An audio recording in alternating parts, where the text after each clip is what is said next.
In this tutorial, you'll learn how to add a new pin to your map, set its details, and schedule it efficiently.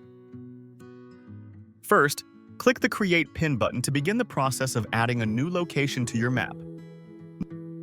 Next, search for a location by address or using My Current Location option so your new pin will be placed according to your device's GPS.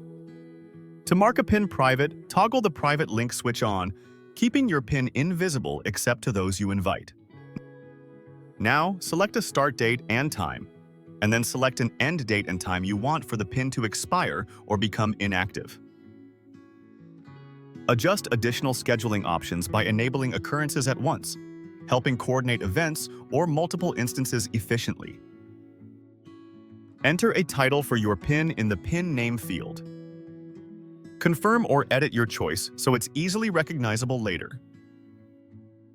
Choose a category like food and drink and select a relevant pin icon, for example, a burger and fries, to visually represent your pin.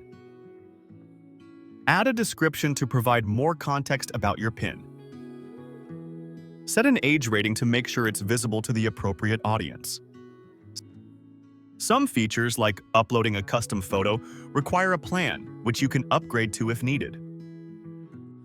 After setting everything, click Create to add your new pin to the map. You've learned how to create and customize a map pin. Now you can start adding your own locations easily.